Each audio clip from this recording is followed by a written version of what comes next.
Polish engineers from the startup Automaton Robotics have created an anthropomorphic robotic arm with artificial muscles and tendons. The muscles consist of stretchable, airtight tubes with braided shells around them. When gas or liquid is supplied, the tube can inflate and expand in width. But because the fibers of the braided shell do not stretch very much, the structure shrinks in length similar to the way an actual muscle would. At the same time, the fluid or gas supply is regulated by an electrohydraulic valve to control the rate of contraction. Eventually, the pneumatic muscles pull on cables that mimic tendons, and the hand squeezes or rotates and wiggles fingers. The arm's peak power consumption is 200 watts, and its weight is 1 kilogram.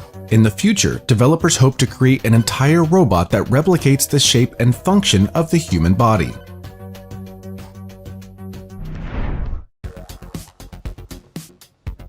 The Jetson Aero company has developed the Jetson 1 electric flying bike. It costs $92,000 and can reach speeds of up to 102 kilometers per hour. The bike weighs only 92 kilograms and it's made of aluminum and carbon fiber.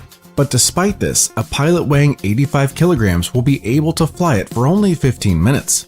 The racks with motors and propellers can be folded so the bike can be compact to store. The device is equipped with safety systems. For example, it will keep the pilot in the air even if one riser turns off, as well as just hang in place if the pilot lets go of the steering wheel. There's also a system to avoid obstacles and a ballistic parachute in case of emergencies.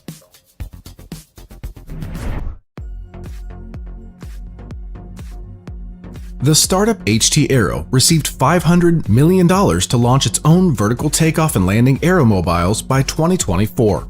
The Auto will be a hybrid of a traditional car and a flying vehicle, meaning it will be able to drive on public roads and fly without the need of a takeoff pad. The HT Aero is a subsidiary of XPeng Motors, and although it doesn't have its own working prototype, it's the startup's technology that was used to build the Voyager X1 and Voyager X2 Aerocab models that have passed their preliminary testing. Ida, a robot artist, was detained for 10 days at the Egyptian border. He was suspected of espionage. When Ida arrived at the Forever Is Now exhibition, the camera eyes integrated with a modem perked the suspicion of the vigilant border guards, and as a result, the robot and its creator were detained for 10 days, but were released just hours before the show. "I can get rid of the modems, but I can't squeeze out her eyes," the robot creator Aidan Meller told reporters. The British ambassador worked all night to get Ida released, but we're almost too late. It's very disturbing. Japanese startup ALI Technologies showed the first flight of its flying bike with a range of 40 minutes and top speeds of 100 kilometers per hour. The X-Turismo runs on a combination of combustion engine and batteries. It stands out because of the hybrid design. It has 2 large propellers at the front and rear of the body, as well as 4 smaller ones at the corners.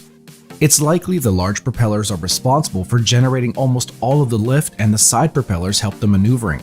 According to developers, the high autonomy of the transport allows it to be used for both entertainment and rescue operations.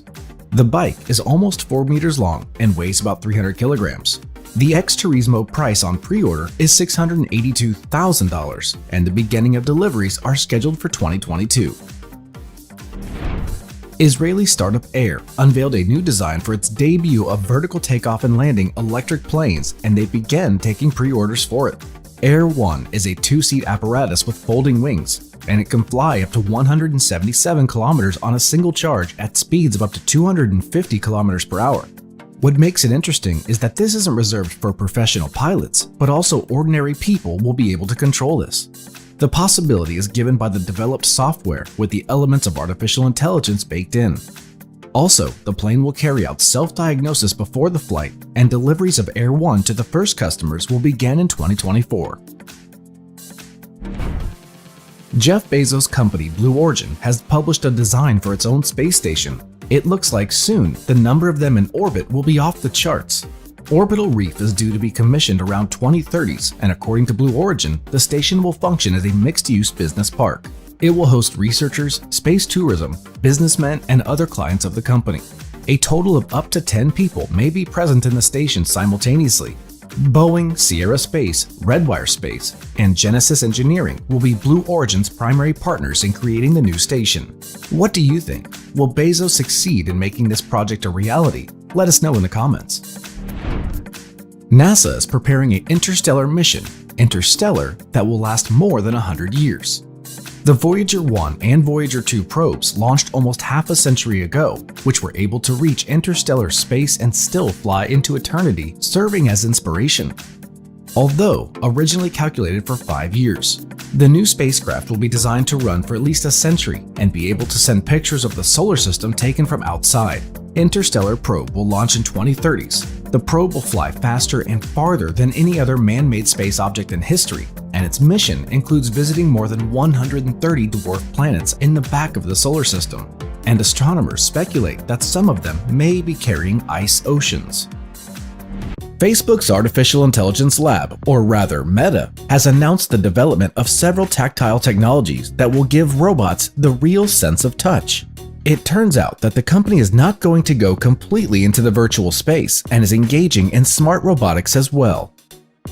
The most interesting novelty was a universal and inexpensive sensitive skin for robotics called Reskin. The aim of the development is to add a sense of touch to artificial intelligence, in addition to the already available vision and hearing. The open-source Reskin is a deformable elastomer with embedded magnetic particles. When it's deformed in any way, the surrounding magnetic signal changes. The development uses a self-monitoring learning algorithm that helps automatically calibrate the sensor, which makes it versatile and also allows data to be exchanged between sensors and systems. Reskin can also be integrated with other sensors to collect visual, audio, and sensory data outside the lab and in unstructured environments. Combining multi-model datasets will help robots and artificial intelligence build physically realistic models of the world around them, as well as using redundancy for self-learning. This new sensory skin is also cheap to produce. It is between 2 and 3 millimeters thick and can be used for more than 50,000 interactions. The company also introduced the Digit Touch sensor, which is based on its vision rather than touch. An array of LEDs illuminate the soft pad of the finger on the inside. When the robot's finger presses on something with texture, it's imprinted on the inside, which is noticed by the changing angles of the LED's lighting on the pad. A camera in the finger captures this change on video, resulting in a detailed image of what's being squeezed by the finger pad. This development is not new, but rather smaller, more durable, and closer to the actual production models. Facebook is shutting down its facial recognition program and will delete facial scan data from more than 1 billion users. The company attributed the decision to public concerns and regulatory uncertainty about the identification technology itself. The technology allowed Facebook to analyze photos and videos of you with your image to create a unique digital pattern and then find you in any other photos and videos. The feature worked for about 1/3 of all Facebook users, but it will become unavailable this month. Deep Robotics has released a promo video of its pet robot Yuyang Lite 2. The small robot is capable of autonomous navigation and positioning, several types of gait, different types of somersaults, obstacle avoidance, and object recognition. Even more interesting, the robot can be controlled by voice, which, at its relatively low cost, brings the Lite 2 closer to a real user product.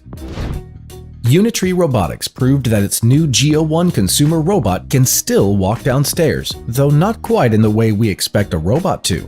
I wonder how many of these walks the unfortunate robot dog can actually take. By the way, you can see a review of this robot here at the link in the tip.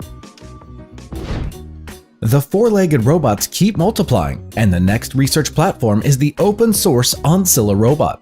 The robot weighs only 5 kilograms and is one of the newest class of bio-inspired legged robots designed with the ability to control movement without the use of a model. Oncilla moves without any sensory signals. Its failed maneuvers and complex movements are supported mainly by a spring-loaded leg design. The robot's active degree of freedom allows it to sharply and quickly change direction and turn on the spot. The Japanese company Git AI showed footage of its robotic arms operation testing on the International Space Station. The robot was delivered to the station in October on one of SpaceX's ships. Standalone robotic arm Git AI S1 can be installed anywhere on the ISS. The video shows it working on the NanoRacks Bishop airlock and performing assembly tasks on various structures. Sarcos Robotics has released a promo video of its developments. The company designs and creates robots and exosuits that combine human dexterity with strength and endurance. Sarcos robots are designed for manufacturing, rescue operations, the oil and gas aerospace industries, and other fields. Today, the company is mainly relying on exoskeletons, but personally, we like the Guardian GT robot better. Subscribe to the channel, like this video, and don't miss any new episodes from the world of high tech.